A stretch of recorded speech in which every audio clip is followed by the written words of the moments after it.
आज हम पढ़ेंगे बायोमॉलिक्यूल और बायोमॉलिक्यूल का हम फुल चैप्टर रिवीजन करेंगे कि बायोमॉलिक्यूल में क्या क्या इंपॉर्टेंट चीजें हैं जो कि जेडब्ल्यू और नीट में आ सकती है। और बच्चों हम कंपैरिजन करेंगे कि पिछले सालों के जेडब्ल्यू और नीट में किस टाइप के क्वेश्चन पूछे गए और उसी के बेसिस पे हम बायोमॉलिक्यूल के इंपॉर्टेंट पॉइंट्स पढ़ेंगे। तो चलिए बच्चों शुरू करते हैं। तो सबसे पहले बायोमॉलिक्यूल्स का मतलब क्या होता है। बायो का मतलब होता है लिविंग, मॉलिक्यूल का मतलब होगा केमिकल, यानी ऐसे केमिकल जो लिविंग सिस्टम के अंदर रहते हैं और लिविंग सिस्टम को लिविंग बनाने का काम करते हैं। तो बच्चों ये 6 टाइप के बायोमॉलिक्यूल है। पहला कार्बोहाइड्रेट्स, दूसरा प्रोटीन, तीसरा एंजाइम्स, चौथा लिपिड्स और फैट, पांचवा विटामिन, छठवां न्यूक्लिक एसिड। सबसे इंपॉर्टेंट बच्चों इसमें केवल आपको ये पढ़ना है कि हर किसी के फंक्शन क्या होते हैं। अगर मैं कार्बोहाइड्रेट्स की बात करूं तो बच्चों कार्बोहाइड्रेट्स का काम होता है एनर्जी देना, बॉडी को एनर्जी देना। और भी इंपॉर्टेंट काम हो सकते हैं लेकिन प्रिंसिपल काम क्या है, एनर्जी देना। प्रोटीन की अगर मैं बात करूं तो प्रोटीन जो है बॉडी के स्ट्रक्चर को बनाता है, यानी इसको हम बोलेंगे building block element. Building block elements तो जितने भी स्ट्रक्चर हमारी बॉडी में बने हुए हैं, हमारी मसल्स बनी हुई हैं, हमारे बाल है, नाखून है, ये सब किससे मिलकर बने होते हैं, प्रोटीन से मिलकर बने होते हैं। नेक्स्ट हम बात करेंगे एंजाइम्स। एंजाइम्स का जो काम होता है वो होता है मेटाबॉलिक रिएक्शंस को करवाना। हमारी बॉडी में फूड का डाइजेशन होता है, एक केमिकल से दूसरा केमिकल बनता है, बहुत सारी चीजों का फॉर्मेशन होता है, वो किसकी वजह से होता है, एंजाइम्स से। तो एंजाइम्स का मतलब ये हुआ कि they are biochemical catalyst. Lipids और फैट्स की अगर हम बात करें तो लिपिड्स और फैट्स का काम भी एनर्जी देना होता है, ठीक है।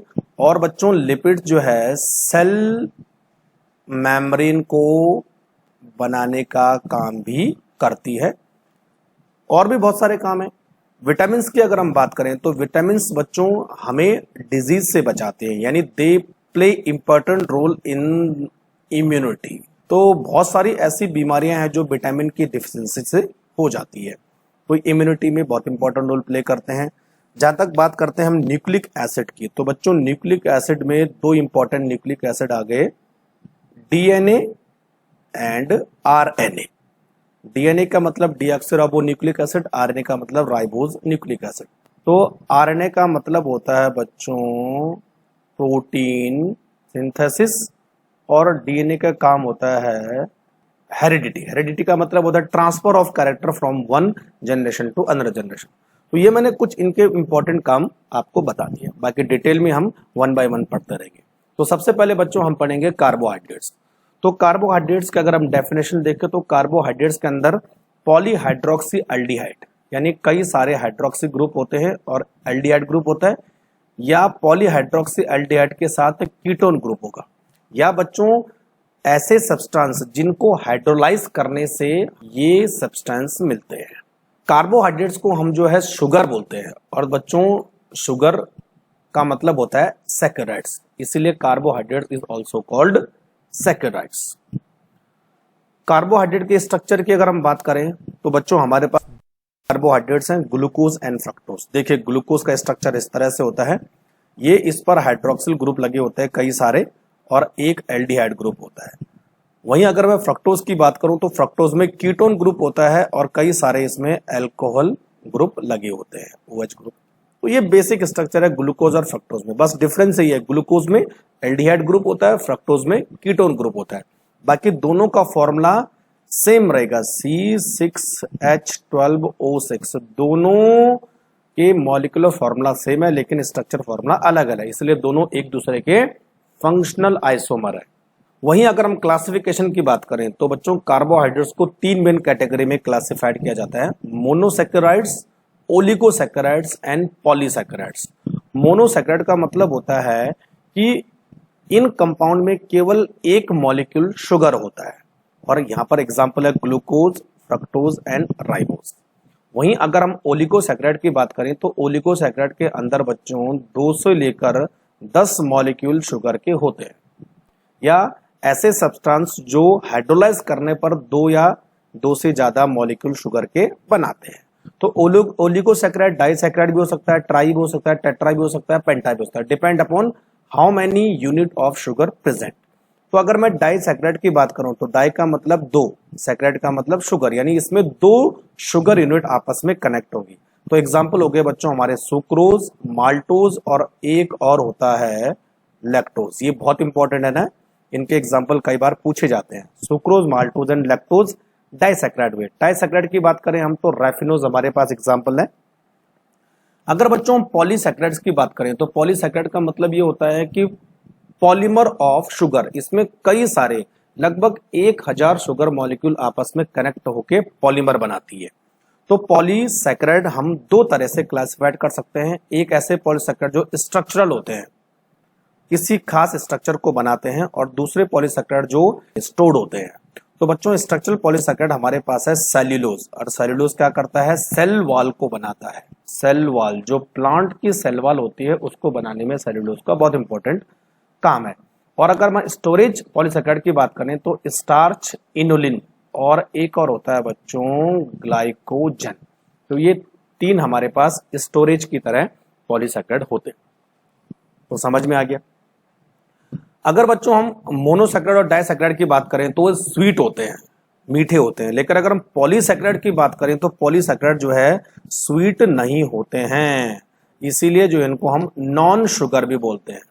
एक और क्लासिफिकेशन हमारे पास कार्बोहाइड्रेट्स का आता है, उसको हम बोलेंगे बच्चों, कुछ ऐसे कार्बोहाइड्रेट्स होते हैं जो कि फैलिंग सोल्यूशन और टॉलेंस रेजेंट के साथ रिएक्शन करते हैं, यानी फैलिंग सोल्यूशन और टॉलेंस रेजेंट को रिड्यूस कर देते हैं, इसलिए उनको हम रिड्यूसिंग शुगर बोलते हैं। लेकिन कुछ ऐसे कार्बोहाइड्रेट्स होते हैं जो इन दोनों के साथ कोई भी रिएक्शन नहीं करते हैं, that's why they are called non reducing sugar. तो इस पर कई सारे क्वेश्चन आते हैं, तो ये ध्यान रखना कि कौन रिड्यूसिंग शुगर है, कौन सी नहीं है।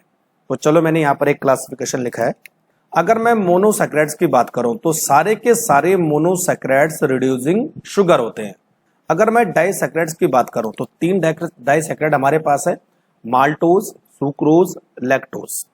तो बच्चों डाइसैकराइड्स में केवल जो है सुक्रोज, ये ध्यान रखना बहुत important, sucrose non reducing sugar है, जबकि maltose and lactose reducing sugar है। ठीक है, पॉलीसैकराइड में जो कोई भी रिड्यूसिंग शुगर नहीं होती है। All polysaccharides are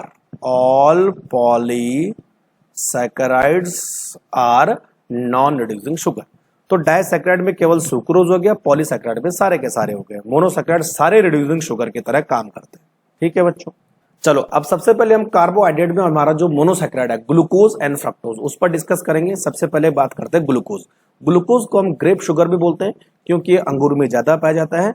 it is also called dextrose. Preparation कैसे करेंगे, दो मेथड है हमारे पास। सुक्रोज से बनाएंगे, सुक्रोज के अंदर बच्चों जो है ग्लूकोज और फ्रक्टोज होता है। तो सुक्रोज का फॉर्मूला C12H22O11, इसका हाइड्रोलाइसिस करेंगे एसिडिक कंडीशन में तो आपको ग्लूकोज एंड फ्रक्टोज मिलेगा। बाद में ग्लूकोज और फ्रक्टोज के मिक्सचर में अल्कोहल डालेंगे तो ग्लूकोज और फ्रक्टोज आसानी से सेपरेट हो जाएंगे। दूसरा बच्चों स्टार्च, स्टार्च किस में होता है, मक्का में होता है। तो स्टार्च एक पॉलीसैकराइड है जो किससे मिलकर बना होता है, ग्लूकोज से मिलकर बना होता है। तो स्टार्च का अगर हम हाइड्रोलाइसिस करेंगे तो हमें क्या मिलेगा, ग्लूकोज मिलेगा। तो दो इंपॉर्टेंट मेथड है बनाने के। वहीं अगर हम स्ट्रक्चर ऑफ ग्लूकोज की बात करें तो ये बहुत इंपॉर्टेंट है बच्चों, है ना। मॉलिक्यूलर फॉर्मूला कैसे होता है, C6H12O6। तो एक एल्डिहाइड ग्रुप, 4 हाइड्रोक्सिल ग्रुप और एक प्राइमरी हाइड्रोक्सिल ग्रुप, यानी टोटल 5 हाइड्रोक्सिल ग्रुप होते हैं। ये बच्चों सेकेंडरी हाइड्रोक्सिल ग्रुप है और ये प्राइमरी हाइड्रोक्सिल ग्रुप है। ठीक है, थोड़ा और इलेबोरेट करें तो इस तरह होता है CHO। अच्छा, ये बहुत इंपॉर्टेंट है कि H और OH का कॉन्फ़िगरेशन देखो बच्चों। सबसे पहले आपको लिखना है राइट लेफ्ट, राइट और राइट, और ये हमेशा इसी तरह होता है। तो राइट लेफ्ट, राइट राइट, इसको हम बोलेंगे बच्चों डी ग्लूकोज। ठीक है, और अगर मैं इसके कैरल कार्बन की बात करूं, कितने कैरल कार्बन है, देखो 1 2 3 4 कैरल कार्बन है। ध्यान रखना टोटल नंबर ऑफ कार्बन 6 है, लेकिन कैरल कार्बन कितने हैं, 4। तो जब इसके पास 4 कैरल कार्बन है तो कितने आइसोमर बनेंगे इसके बच्चों, 16 आइसोमर होते हैं। नंबर ऑफ आइसोमर कैसे मालूम करेंगे, 2 की पावर n, और n का मतलब होता है नंबर ऑफ कैरल कार्बन। तो 2 की पावर 4 हो जाएगा, तो कितने होंगे, 16। तो 16 आइसोमर में से केवल 3 नेचुरली मिलते हैं, बाकी 13 जो है सिंथेटिकली बनाए गए हैं। उसमें सबसे इंपॉर्टेंट आता है बच्चों डी प्लस ग्लूकोज। अच्छा, ये जो डी है ना, डी का मतलब होता है OH की पोजीशन राइट हैंड साइड। तो बच्चों इस हायर कैरल कार्बन पर हम OH की पोजीशन को देखते हैं, और आपको मालूम होगा इसका कंपैरिजन किससे करते हैं, ग्लिसरॉल्डिहाइड से करते हैं। तो देखो ये राइट हैंड साइड आ रहा है इसलिए डी होगा, और अगर एल ग्लूकोज लिखना होगा तो इसका जस्ट आप अपोजिट कर दो। अच्छा, इस पर जो प्लस साइन है वो क्या इंडिकेट करता है बच्चों, प्लस साइन इंडिकेट करता है डेक्स्ट्रो। डेक्स्ट्रो का मतलब ये प्लेन पोलराइज्ड लाइट को राइट हैंड डायरेक्शन में घुमा देता है, इसीलिए बच्चों इसको डेक्स्ट्रोज भी बोलते हैं। तो डी प्लस ग्लूकोज का स्ट्रक्चर ये होता है, इसी को आपको याद रखना है। अच्छा, जो बच्चों ग्लूकोज है वो दो स्ट्रक्चर में एग्जिस्ट करता है, साइक्लिक स्ट्रक्चर में भी एग्जिस्ट करता है और ओपन चेन में भी एग्जिस्ट करता है। तो अगर ग्लूकोज के अंदर हाइड्रोक्सिल ग्रुप है, या ग्लूकोज के अंदर 6 कार्बन है, या ग्लूकोज एक स्ट्रेट चेन मॉलिक्यूल है, या ग्लूकोज के अंदर एल्डिहाइड ग्रुप है, तो इन सबको कंफर्म करने के लिए हमें कुछ रिएक्शन करनी पड़ती है। तो यहाँ पे मैंने हेडिंग डाली है reaction that confirm the structure of glucose, कि उसके अंदर पर्टिकुलर ग्रुप की पहचान के लिए हम कौन सी रिएक्शन करेंगे। तो देखो वन बाय वन। तो बच्चों पहला है, अगर ग्लूकोज को हम HI के साथ हीट करेंगे, और HI क्या है, एक रिड्यूसिंग एजेंट है, तो ग्लूकोज के सारे ग्रुप रिड्यूस हो जाएंगे। तो ग्लूकोज हमें देता है नॉर्मल हेक्सेन।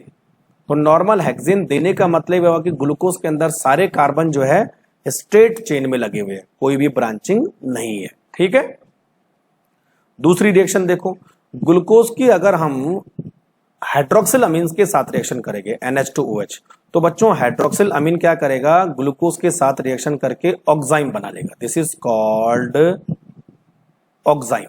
ठीक है, और एक और रिएक्शन है, अगर ग्लूकोज जो है HCl के साथ रिएक्शन करेगा तो ग्लूकोज इस तरह एडिशन होगा एल्डिहाइड ग्रुप पर, इसको हम बोलते हैं साइनोहाइड्रिन, ग्लूकोज साइनोहाइड्रिन। तो ये दो रिएक्शन बच्चों ये प्रूव करते हैं कि ग्लूकोज हैव कार्बोनिल ग्रुप, क्योंकि ये दोनों रिएजेंट हाइड्रोक्सिल अमीन और HCl किसके लिए स्पेशल होते हैं, कार्बोनिल ग्रुप के लिए। तो ग्लूकोज के अंदर कार्बोनिल ग्रुप प्रेजेंट होता है, ये दो रिएक्शन से मालूम चलता है। अब कार्बोनिल ग्रुप एल्डिहाइड भी हो सकता है, कीटोन भी हो सकता है, या कुछ और भी हो सकता है। तो और हम आगे देखेंगे। देखो, ग्लूकोज की रिएक्शन हम करते हैं ब्रोमीन वाटर के साथ। तो ब्रोमीन वाटर एक माइल्ड ऑक्सीडाइजिंग एजेंट है, जो केवल एल्डिहाइड ग्रुप को कार्बोक्सिलिक एसिड में ग्रुप कन्वर्ट कर सकता है, कीटोन को नहीं कर सकता है। तो इसका मतलब ये हुआ कि जो हमारा कार्बोनिल ग्रुप था उसका नेचर क्या है, aldehyde, that must be aldehyde group. और एल्डिहाइड बच्चों हमेशा किनारे होता है। तो अब ये कंफर्म हो गया कि ग्लूकोज में एक एल्डिहाइड ग्रुप होता है और ग्लूकोज 6 कार्बन की स्ट्रेट चेन मॉलिक्यूल है। दो चीजें कंफर्म हो गई। अब हमने OH का पता करना है। तो OH का पता करने के लिए बच्चों हम ग्लूकोज की रिएक्शन करते हैं एसिटिक एनहाइड्राइड के साथ, CH3CO CH3CO, और इस तरह से, है ना, दिस इज एसिटिक एनहाइड्राइड।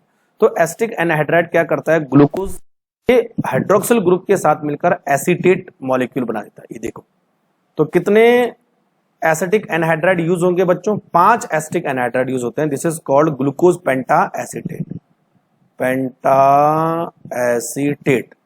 तो ये रिएक्शन ये प्रूव करती है कि ग्लूकोज के अंदर 5 हाइड्रोक्सिल ग्रुप प्रेजेंट होते हैं, जो कि अलग अलग कार्बन पे अटैच्ड होते हैं, एक एक कार्बन पे अटैच नहीं होते हैं। ठीक है, अच्छा, अब बच्चों ग्लूकोज की रिएक्शन अगर हम करेंगे, देखो ये हमारे पास ग्लूकोज है, और ग्लूकोज ऑक्सीडेशन करेंगे अगर हम नाइट्रिक एसिड के साथ, तो ग्लूकोज का जो एल्डिहाइड है और नीचे प्राइमरी अल्कोहल है वो दोनों कार्बोक्सिलिक एसिड में कन्वर्ट हो जाते हैं। ठीक है, और बच्चों हमारे पास ग्लूकोनिक एसिड है, जो कहां से मिला था, हमें ब्रोमीन वाटर के साथ रिएक्शन करके ग्लूकोनिक एसिड मिला था। तो ग्लूकोनिक एसिड दोबारा से अगर HNO3 के साथ रिएक्शन करेगा यानी ऑक्सीडाइज होगा, तो वो भी क्या बना देगा, सैक्रिक एसिड बना देगा। तो ये दो रिएक्शन ये प्रूव करती है कि ग्लूकोज में एक प्राइमरी अल्कोहलिक ग्रुप प्रेजेंट है। तो बच्चों ये चीज हमेशा ध्यान रखना कि ब्रोमीन वाटर के साथ हमेशा ग्लूकोनिक एसिड बनता है, और अगर HNO3 के साथ रिएक्शन करेंगे तो सैक्रिक एसिड मिलेगा। ठीक है बच्चों, आगे बढ़े। तो अब मैंने जैसे आपको बताया था कि ग्लूकोज अपने साइक्लिक स्ट्रक्चर में एग्जिस्ट करता है, तो अब साइक्लिक स्ट्रक्चर हम कैसे बनाएंगे। देखो ये मैंने लिखा है डी ग्लूकोज, है ना। तो होता क्या है बच्चों कि इस कार्बन और ऑक्सीजन में ऑक्सीजन की तरफ इलेक्ट्रॉन शिफ्ट होंगे, ऑक्सीजन पे आ जाएगा माइनस चार्ज, कार्बन पे आ जाएगा प्लस चार्ज। तो अब होगा क्या, इस 5वें नंबर का H किसके साथ निकल जाएगा, इस ऑक्सीजन के साथ निकल जाएगा, अटैच हो जाएगा, यहाँ OH हो जाएगा, और ये कार्बन जो है इस ऑक्सीजन को कॉमन कर लेगा, यानी 5वें नंबर के कार्बन और पहले नंबर के कार्बन पर ये जो ऑक्सीजन है वो कॉमन आ जाएगा। तो अब बच्चों क्या होगा, ग्लूकोज साइक्लिक स्ट्रक्चर में कन्वर्ट हो जाएगा। अब देखो इस तरह से, देखो पहले नंबर पर OH आ गया, H कहां से आएगा, यहां से, और जो O है वो पहले और 5वें पे कॉमन हो जाएगा। तो अब बच्चों देखो, ग्लूकोज जब साइक्लिक में कन्वर्ट हो जाता है तो अब इसके पास कैरल कार्बन कितने हो गए, 1 2 3 4 5। अब देखो 5 कैरल कार्बन हो गए, क्योंकि ये जो 1 वाला कार्बन था वो अब एक कैरल कार्बन बन चुका है। तो जब एक नया कैरल कार्बन बनेगा तो उसके 2 आइसोमर बनेंगे, दूसरा आइसोमर इस तरह से। तो जब एक नया कैरल कार्बन बना तो 2 नए आइसोमर बने। तो 2 नए आइसोमर डिफरेंस कैसे होंगे, OH से। एक में OH जो है राइट हैंड साइड होगा, तो जब OH राइट हैंड साइड होगा उसको हम बोलेंगे अल्फा, जब OH लेफ्ट हैंड साइड होगा तो हम उसको बोलेंगे बीटा। तो अब नाम क्या बना बच्चों, देखो पहला बना अल्फा डी ग्लूकोज और दूसरा बना बीटा डी ग्लूकोज। तो अल्फा डी ग्लूकोज और बीटा डी ग्लूकोज केवल डिफरेंस पहले कार्बन पर करेंगे, पहले कार्बन का OH राइट होगा तो अल्फा, पहले कार्बन का OH लेफ्ट होगा तो बीटा। देखो बाकी कार्बन पे कॉन्फ़िगरेशन चेंज नहीं हो रहा है। अच्छा बच्चों, ये जो स्ट्रक्चर है ना, इनको हम बोलेंगे फिशर प्रोजेक्शन। ये जो दोनों हमने अल्फा डी ग्लूकोज और बीटा डी ग्लूकोज और डी ग्लूकोज है, फिशर प्रोजेक्शन कहलाते हैं। कई बार ये भी क्वेश्चन आता है कि ऐसी कौन सी रिएक्शन है जो ग्लूकोज अपनी ओपन चेन में नहीं दे पाता है, वो केवल साइक्लिक चेन में ही देता है। ठीक है, इसीलिए ये प्रूव होता है कि ग्लूकोज अपने साइक्लिक में कन्वर्ट रहता है। तो बच्चों पहला पॉइंट हमारे पास है, despite having the aldehyde group होने के बावजूद भी ग्लूकोज सिफ्स टेस्ट नहीं देता है, जबकि सारे एल्डिहाइड सिफ्स टेस्ट देते हैं। इसका मतलब ये हुआ कि ग्लूकोज का जो एल्डिहाइड ग्रुप है वो कहीं छुपा है। तो बच्चों जब आप साइक्लिक स्ट्रक्चर देखोगे, जैसे अल्फा डी ग्लूकोज और बीटा डी ग्लूकोज, यहां पर एल्डिहाइड ग्रुप है नहीं, तो जब ग्लूकोज अपने साइक्लिक स्ट्रक्चर में होता है तो वो कई सारी रिएक्शन नहीं देता है, क्योंकि उसके पास एल्डिहाइड ग्रुप ओपन नहीं रहता है। तो पहला पॉइंट हमारा हो गया। दूसरा, it does not form addition reaction with the sodium bisulphite. तो सारे कार्बोनिल ग्रुप एल्डिहाइड, कीटोन और सोडियम बाइसल्फाइड के साथ रिएक्शन देते हैं, लेकिन ग्लूकोज नहीं देता है। तीसरा हमारे पास है, the penta acetate of glucose does not react with hydroxyl amine, indicate the absence of free aldehyde group. तो यहां पर भी ये प्रूव हो रहा है कि जो है ये रिएक्शन नहीं कर रहा है। क्यों भाई, क्योंकि उसके पास एल्डिहाइड ग्रुप ओपन नहीं है। और सबसे इंपॉर्टेंट पॉइंट है, इट शो म्यूटा रोटेशन। तो अभी मैं आपको बताता हूं म्यूटा रोटेशन क्या होता है। तो ये बच्चों बहुत इंपॉर्टेंट 4 इंपॉर्टेंट पॉइंट है। ये 4 इंपॉर्टेंट पॉइंट ये शो करते हैं कि ग्लूकोज ओपन स्ट्रक्चर ना होके अपने साइक्लिक स्ट्रक्चर में एग्जिस्ट करता है। अगर ग्लूकोज ओपन स्ट्रक्चर होता तो ये सारी रिएक्शन वो देता, लेकिन ओपन है ही नहीं। इसका मतलब ग्लूकोज का एल्डिहाइड ग्रुप जो है कहीं छुपा हुआ है। क्लियर हो गया। अब बात करते हैं बच्चों म्यूटा रोटेशन। म्यूटा रोटेशन का मतलब हुआ change of the optical rotation between 2 isomer. तो जब बच्चों ग्लूकोज अपनी ऑप्टिकल रोटेशन की वैल्यू को चेंज करता है और एक फिक्स वैल्यू पर आके रुक जाता है, तो उसको हम बोलेंगे म्यूटा रोटेशन। अब मैं आपको समझाता हूं म्यूटा रोटेशन क्या होता है। देखो, अभी हमने ग्लूकोज के 2 साइक्लिक स्ट्रक्चर देखे थे। एक देखा था हमने अल्फा डी ग्लूकोज और दूसरा देखा था बीटा डी ग्लूकोज। ठीक है बच्चों, अब थोड़ा और समझो। जो अल्फा डी ग्लूकोज होता है बच्चों, उसका ऑप्टिकल रोटेशन होता है प्लस 111 डिग्री, और जो बीटा डी ग्लूकोज होता है उसका होता है प्लस 19.2 डिग्री। ठीक है। अच्छा, जब आप इस ग्लूकोज को वाटर में डिसॉल्व करते हो तो ये जो है इस तरह से इसमें कन्वर्ट होता है, और जब आप इसको वाटर में डिसॉल्व करते हो तो ये इसमें कन्वर्ट होता है। यानी दोनों आइसोमर एक दूसरे में कन्वर्ट होने की कोशिश करते हैं और लास्ट में एक बीच वाले स्ट्रक्चर पर आके रुक जाते हैं। तो जो बीच वाला स्ट्रक्चर होता है बच्चों, वो ग्लूकोज का ओपन स्ट्रक्चर होता है। उसका ऑप्टिकल रोटेशन 52.5 डिग्री होता है। तो इसका मतलब ये हुआ कि अल्फा डी ग्लूकोज और बीटा डी ग्लूकोज एक दूसरे में इंटर कन्वर्ट होते हैं और एक फिक्स वैल्यू पर रुक जाते हैं 52.5, जबकि देखो बीटा डी का 19.2 है और अल्फा डी का 111 डिग्री है। लेकिन ये ऑप्टिकल रोटेशन तो नहीं दिखा रहा है, उसका क्या दिखा रहा है, ऑप्टिकल रोटेशन 52.5 दिखा रहा है। ठीक है, इसका मतलब ये हुआ न तो वो बीटा डी ग्लूकोज में एग्जिस्ट कर रहा है, न तो वो अल्फा डी ग्लूकोज में एग्जिस्ट कर रहा है, वो दोनों की एक इक्विलिब्रियम मिक्सचर में एग्जिस्ट कर रहा है, जो क्या होता है बच्चों, हमारा ग्लूकोज होता है। ठीक है, और एक इंपॉर्टेंट चीज, अगर मैं अल्फा डी ग्लूकोज की कॉन्सेंट्रेशन देखूं वो 36% होती है और बीटा डी की देखो तो वो 64% होती है। ठीक है, यानी ग्लूकोज अपने ओपन चेन में बिल्कुल एग्जिस्ट नहीं करता, वो 64% अपनी बीटा फॉर्म में रहेगा और 36% अपनी अल्फा फॉर्म में रहेगा। लेकिन जैसे ही इसको आप वाटर में डिसॉल्व करते हो, दोनों एक इक्विलिब्रियम फॉर्म में एग्जिस्ट हो जाएंगे। तो इसी को हम बोलते हैं बच्चों म्यूटा रोटेशन, और यह तभी पॉसिबल है जब ग्लूकोज अपनी साइक्लिक फॉर्म से ओपन फॉर्म में आएगा। ठीक है, तो इनके ऑप्टिकल रोटेशन की वैल्यू भी आपको याद में रखनी है। अब बात करते हैं बच्चों ग्लूकोज की साइक्लिक स्ट्रक्चर का पायरान फॉर्म, और उनको हम बोल देंगे हावर्थ स्ट्रक्चर। अब देखो, इनसे हम जो है इनकी हावर्थ स्ट्रक्चर यानी पायरान फॉर्म को ड्रॉ करेंगे। तो बच्चों देखो, alpha D glucose era, beta D glucose era. देखो अल्फा डी ग्लूकोज को ऐसे भी लिखा जाता है, और इस फॉर्म में आपको ऐसे कुछ दिख रहा है बच्चों, देखो है ना, इस तरह से। दिस इज कॉल्ड पायरान, और पायरान में एक O होता है और बाकी 1 2 3 4 5 कार्बन की रिंग। रिंग आपको जो है हेक्सागोनल दिखेगी, लेकिन रिंग के अंदर कितने कार्बन होंगे, 5 कार्बन होंगे। आपको H और OH ऊपर और नीचे दिख रहे होंगे, तो कैसे लगाना है बच्चों, OH राइट हैंड साइड होंगे, देखो ये राइट हैंड साइड है, तो ये बॉटम पे आएंगे यानी बिलो आएंगे, नीचे आएंगे, और जो OH लेफ्ट हैंड साइड होंगे वो OH अबव आएंगे। देखो ये तीसरा वाला लेफ्ट हैंड साइड है तो ऊपर आ गया, देखो ये दोनों नीचे आ गए। ये चौथा वाला भी नीचे आ गया, देखो चौथा वाला भी नीचे आ गया, और बाकी बच्चों CH2OH हमेशा ऊपर होता है। इसको बनाने का एक ही तरीका है, इस तरह से। तो अब इसका बच्चों नाम होगा अल्फा डी, लेकिन ये ग्लूकोज किस फॉर्म में है, पायरान फॉर्म में है, तो इसका नाम होगा अल्फा डी ग्लूकोपायरानोज। देखो इसका नाम कैसे है, अल्फा डी ग्लूकोपायरानोज। इसी तरह हम बीटा बनाएंगे, तो देखो सब कुछ सेम है, केवल फर्स्ट कार्बन का OH आपको ऊपर कर देना है, और यहाँ पर फर्स्ट कार्बन का OH क्या है, नीचे। इसी में तो डिफरेंस है ना। ये देखो 2 OH नीचे होंगे और 2 OH ऊपर होंगे, तो 2 OH नीचे हैं और 2 OH ऊपर है। ठीक है, तो इसको हम बोलेंगे बच्चों बीटा डी ग्लूकोपायरानोज, क्योंकि ये बीटा डी ग्लूकोज से बना है। तो ये इनका फिशर प्रोजेक्शन होगा, और ये इनके क्या हो गए, हावर्थ प्रोजेक्शन हो गए।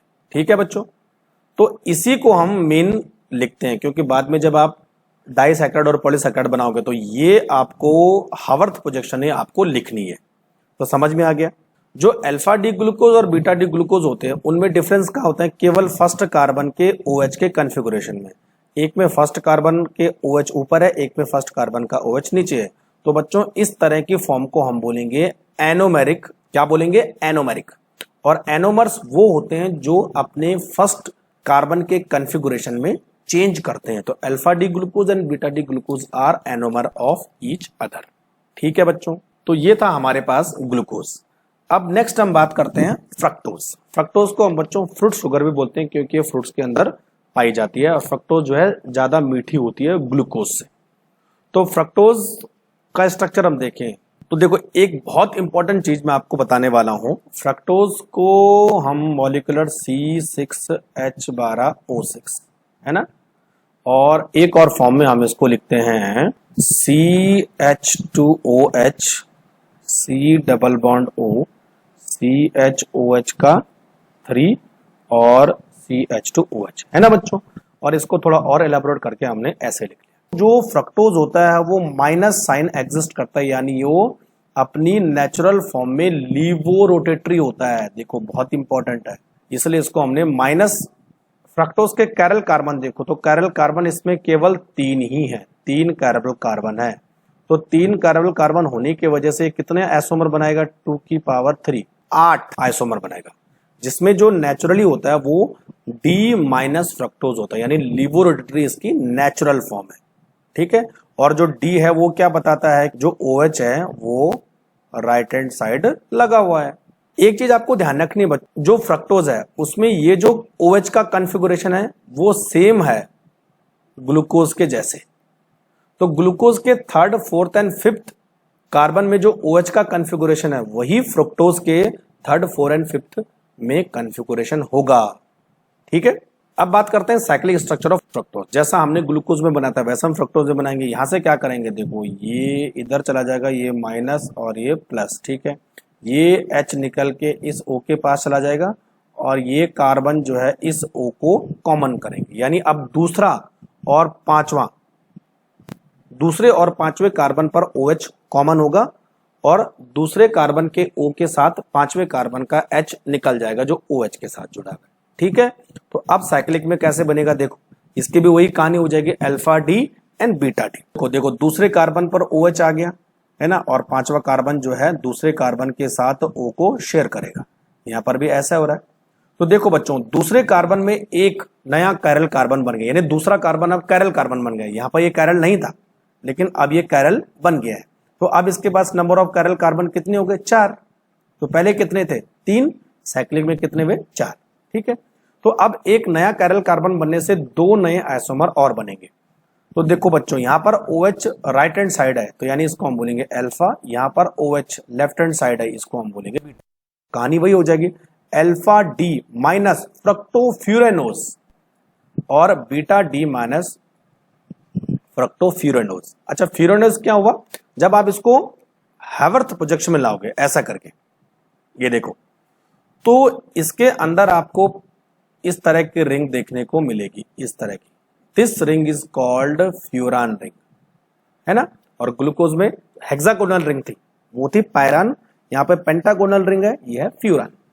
ठीक है, तो अब स्ट्रक्चर कैसे बनेगा, देखो ये जो CH2OH है वो तो हमेशा रिंग से बाहर रहेगा, CH2OH रिंग से बाहर रहेगा। दूसरे कार्बन पर क्या जुड़ा है, OH जुड़ा है, तो दूसरे कार्बन पर OH और CH2OH जुड़ा है, तो देखो इस तरह से। बाकी तीसरे पर OH इस तरह से, 4 पर OH इस तरह से, है ना। तो जो लेफ्ट हैंड साइड जाएगा वो ऊपर होगा और जो राइट हैंड साइड होगा वो बिलो होगा, और CH2OH हमेशा ऊपर ही होता है। ये था हमारे पास अल्फा डी फ्रक्टोफ्यूरेनोज। बीटा डी फ्रक्टोफ्यूरेनोज में क्या डिफरेंस है, केवल OH ऊपर हो गया बस। देखो यहाँ OH नीचे था, यहाँ OH ऊपर हो गया। तो समझ में आई बात। नेक्स्ट हमारे पास है डाइसैकेराइड्स। डाइसैकेराइड क्या होते हैं, डाइसैकेराइड का जब हम हाइड्रोलाइसिस करते हैं तो 2 मोनोसैकेराइड यूनिट मिलती है। 2 मोनोसैकेराइड डाइसैकेराइड के अंदर किस लिंकेज से जुड़े, ग्लाइकोसाइडिक लिंकेज। ये बहुत इंपॉर्टेंट है बच्चों, है ना। हमारे पास 3 डाइसैकेराइड है, एक हमारे पास है सुक्रोज, दूसरा है माल्टोज, तीसरा है लैक्टोज। बहुत इंपॉर्टेंट है। देखो सबसे पहले हम इनके हाइड्रोलाइज प्रोडक्ट देख लेते हैं। सुक्रोज किससे मिलकर बना होता है, ग्लूकोज एंड फ्रक्टोज। माल्टोज किससे मिलकर बना होता है, ग्लूकोज एंड ग्लूकोज। और लैक्टोज किससे मिलकर बना होता है, ग्लूकोज एंड गैलेक्टोज। तो ये आपको पहले सिंपल जानना है कि कौन सा डाइसैकेराइड कौन सी 2 मोनोसैकेराइड यूनिट से मिलकर बना होता है। फिर 1 बाय 1 हम डिस्कस करते हैं। सुक्रोज को हम बोलते हैं बच्चों टेबल शुगर या केन शुगर, क्योंकि ये शुगर केन में पाया जाता है, और जो शुगर हम खाते हैं वो भी सुक्रोज होती है। सुक्रोज का फॉर्मूला C12H22O11। C12H22O11 हाइड्रोलाइसिस करने पे ग्लूकोज एंड फ्रक्टोज मिलता है। लेकिन बच्चों कौन सा ग्लूकोज मिलता है, ध्यान रखना, D+ ग्लूकोज मिलता है जो आपने पढ़ा था, और D- फ्रक्टोज मिलता है। ठीक है, यानी ये लीवो है और ये डेक्स्ट्रो है, क्योंकि प्लस और माइनस साइन यहाँ पे लीवो और डेक्स्ट्रो को इंडिकेट कर रहा है। सुक्रोज में सबसे इंपॉर्टेंट ग्लूकोज और फ्रक्टोज कौन कौन सी लिंकेज से जुड़े होते हैं। तो बच्चों ग्लूकोज का पहला कार्बन, ध्यान रखना, और फ्रक्टोज का दूसरा कार्बन आपस में कनेक्ट होता है। फ्रक्टोज अपने दूसरे कार्बन से और ग्लूकोज अपने पहले कार्बन से कनेक्ट होती है। बहुत इंपॉर्टेंट है ना, 1-2 लिंकेज होती है इसमें। और सुक्रोज एक नॉन रिड्यूसिंग शुगर है, जैसा मैंने पहले आपको बताया था। अच्छा, अगर इस स्ट्रक्चर को देखें, देखो ये अल्फा डी ग्लूकोज है, ये वाला, तो इसका पहला कार्बन, और ये है बच्चों हमारे पास beta D fructose, beta D fructose का दूसरा कार्बन। तो लिंकेज कौन सी हो गए, 1-2 लिंकेज। ठीक है, C1N C2। तो 2 ही चीजें आपको ध्यान में रखनी है, किस टाइप का हमारे पास मोनोसैकेराइड है, अल्फा है, बीटा है, और लिंकेज कौन सी है, कौन सा मोनोसैकेराइड किस कार्बन से दूसरे मोनोसैकेराइड से अटैच्ड। देखो एक और बहुत इंपॉर्टेंट चीज आती है, कई बार पूछा था व्हाट इज इन्वर्जन और व्हाट इज इनवर्ट शुगर। तो बच्चों इनवर्ट शुगर हम जो है किसको बोलेंगे, aqueous solution of sucrose is called invert sugar. Why, देखो ये तो पूरा टेक्स्ट लिखा है, इसको पढ़ लेना ध्यान से, मैं आपको नीचे समझाता हूं। देखो जो सुक्रोज होता है वो नेचुरली डेक्स्ट्रोरोटेटरी होता है, क्योंकि यहां पर प्लस साइन लगा है, तो सुक्रोज इज नेचुरली डेक्स्ट्रोरोटेटरी और इसका ऑप्टिकल रोटेशन कितना होता है 66.5। ठीक है, जब हम सुक्रोज को एक्वस सोल्यूशन में डालते हैं, उसका हाइड्रोलाइसिस करते हैं, तो हमें D glucose and D fructose मिलता है। तो जो डी ग्लूकोज होता है उसका ऑप्टिकल रोटेशन होता है +53, यानी ये डेक्स्ट्रो है, लेकिन जो फ्रक्टोज है वो लिवो है, क्योंकि उसका ऑप्टिकल रोटेशन माइनस है, तो 92 डिग्री इसका ऑप्टिकल रोटेशन होता है। अच्छा, दोनों को अगर हम मिला दें तो अल्टीमेटली कितना हमें मिलेगा, माइनस ज्यादा है प्लस कम है, तो ये जो सोल्यूशन है बच्चों ये लीवो रोटेटरी होता है, लेकिन जो सुक्रोज है वो डेक्स्ट्रो होगा और इसका एक्वस सोल्यूशन लिवो होगा, तो डेक्स्ट्रो से लिवो होगा, इसका मतलब चेंज इन ऑप्टिकल रोटेशन, और चेंज इन ऑप्टिकल रोटेशन को हम क्या बोलते हैं, इन्वर्जन, और this sugar is also called invert sugar. बस यही सीखना आपको, इस पर भी कई बार क्वेश्चन पूछा जाता है। चलो आगे बढ़े, नेक्स्ट डाइसेक्टेड हमारा maltose, this is called malt sugar. Maltose का अगर हम डिग्रेडेशन करें तो क्या मिलता है बच्चों, 2 ग्लूकोज यूनिट मिलती है, ध्यान रखना भी मैंने बोला था, और दोनों ग्लूकोज यूनिट अपनी 1,4 अल्फा ग्लाइकोसाइडिक लिंकेज से होती है, यानी एक ग्लूकोज 1 से और दूसरा ग्लूकोज 4 कार्बन से जुड़ा होता है, और माल्टोज रिड्यूसिंग शुगर होती है। ये रहा माल्टोज, ये एक ग्लूकोज है, ये दूसरा ग्लूकोज है, एक ग्लूकोज का चौथा कार्बन दूसरे ग्लूकोज का पहला कार्बन आपस में कनेक्ट होता है, तो C1 और C4 कनेक्ट होता है, ध्यान रखना है ना। सुक्रोज कैसा था, C1C2, माल्टोज C1N C4, और माल्टोज बच्चों एक रिड्यूसिंग शुगर होती है। नेक्स्ट हम बात करते हैं लैक्टोज। लैक्टोज को हम मिल्क शुगर बोलते हैं। जो दूध का मीठापन होता है वो लैक्टोज शुगर के ही कारण होता है, और बच्चों जब दूध दही बनता है तो वो जो लैक्टोज शुगर है वो लैक्टिक एसिड में कन्वर्ट हो जाती है, और लैक्टिक एसिड खट्टा होता है, इसलिए दही भी खट्टी होती है। तो अगर हम लैक्टोज की बात करें तो लैक्टोज एक गैलेक्टोज और ग्लूकोज से मिलकर बना होता है। गैलेक्टोज का पहला कार्बन, ये बहुत इंपॉर्टेंट है, गैलेक्टोज का पहला कार्बन और ग्लूकोज का चौथा कार्बन आपस में कनेक्ट होते हैं, it is also reducing sugar. तो इस तरह कनेक्ट है, देखो बच्चों galactose, this is called galactose, है ना। अच्छा, ग्लूकोज और गैलेक्टोज में क्या डिफरेंस है, चौथे कार्बन में डिफरेंस है, बस अभी मैं आपको बता रहा हूं। ग्लूकोज और गैलेक्टोज का स्ट्रक्चर सेम होता है, लेकिन केवल चौथे कार्बन में ग्लूकोज और गैलेक्टोज में OH का कॉन्फ़िगरेशन चेंज होता है, बस ये ग्लूकोज में नीचे होगा और गैलेक्टोज में ये ऊपर होगा, बस इतना ध्यान रखना है। तो गैलेक्टोज का पहला कार्बन और ग्लूकोज का चौथा कार्बन आपस में कनेक्ट होता है, तो लिंकेज हो गए बच्चों C1N C4, ध्यान रखना, C1 galactose and C4 glucose. अब बात करते हैं एनोमर्स एंड एपीमर्स।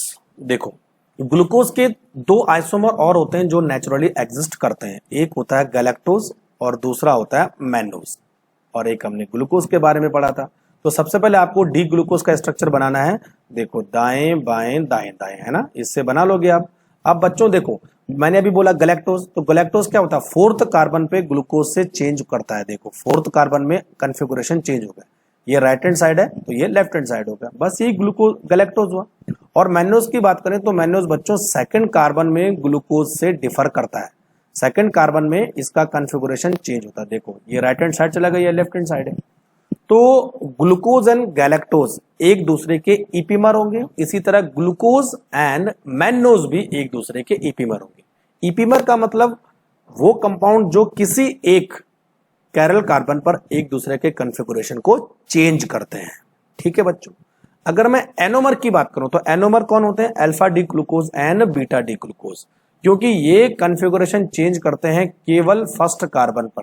तो अगर 1st कार्बन पर कॉन्फ़िगरेशन चेंज होता है तो वो एनोमर कहलाते हैं, और किसी भी कार्बन पर कॉन्फ़िगरेशन चेंज होता है तो वो ईपीमर कहलाते हैं। अब बात करते हैं लास्ट हमारे पास है पॉलीसैकेराइड। पॉलीसैकेराइड का मतलब पॉलीमर ऑफ शुगर, तो बहुत सारी शुगर यूनिट आपस में कनेक्ट होकर पॉलीमर बनाती हैं, उनको हम बोलते हैं पॉलीसैकेराइड। पॉलीसैकेराइड जो टेस्टलेस होते हैं इसलिए इनको हम नॉन शुगर भी बोलते हैं। 3 इंपॉर्टेंट पॉलीसैकेराइड हमारे पास है, स्टार्च, ग्लाइकोजन एंड सेल्यूलोज, जिसमें बच्चों स्टार्च और सेल्यूलोज प्लांट में मिलते हैं और एनिमल में मिलता है, यानी हम में भी ग्लाइकोजन होता है, ठीक है।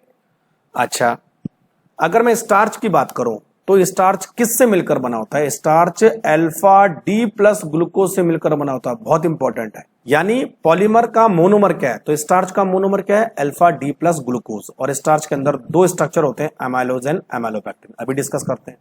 अगर मैं सेलुलोज की बात करूं तो सेलुलोज भी जो है ग्लूकोज से मिलकर बना होता है, लेकिन कैसा ग्लूकोज? Beta D glucose. बहुत इंपॉर्टेंट है ना। स्टार्च अल्फा डी ग्लूकोज और सेलुलोज बीटा डी ग्लूकोज। ठीक, सेलुलोज मोस्टली किसमें पाया जाता है? प्लांट की सेल वॉल में पाया जाता है। और अगर मैं ग्लाइकोजन की बात करूं तो glycogen is just similar to starch. लेकिन बच्चों स्टार्च स्ट्रेट चेन मॉलिक्यूल भी होता है और ब्रांचिंग भी होता है, लेकिन glycogen highly branched chain molecular होता है। देखो, हाईली ब्रांच्ड चेन मॉलिक्यूल होता है और इसके अंदर भी जो है अल्फा डी प्लस ग्लूकोज होते हैं। और ग्लाइकोज हमारी बॉडी में कहां स्टोर्ड होता है? लीवर में स्टोर्ड होता है और मसल्स और ब्रेन में भी ये पाया जाता है। चलो अब पहले हम बात करते हैं स्टार्च की। तो बच्चों देखो, स्टार्च जो है अल्फा डी ग्लूकोज का बना होता है। स्टार्च दो स्ट्रक्चर से मिलकर बना होता है, अमाइलोज एंड अमाइलोपेक्टिन। अब सबसे पहले आपको दोनों स्ट्रक्चर में डिफरेंस मालूम करना है। तो मैंने यहाँ पर एक टेबल बनाई है जिसमें अमाइलोज एंड अमाइलोपेक्टिन को हम डिफरेंशिएट करेंगे। तो अमाइलोज देखो वाटर सॉल्युबल होता है, जबकि अमाइलोपेक्टिन वाटर इनसॉल्युबल होता है।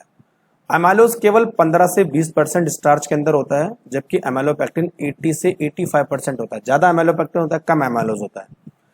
अमाइलोज अनब्रांच्ड चेन यानी स्ट्रेट चेन मॉलिक्यूल है, लेकिन अगर मैं अमाइलोपेक्टिन की बात करूं तो ये branched chain as well as straight chain, straight भी और ब्रांच भी है।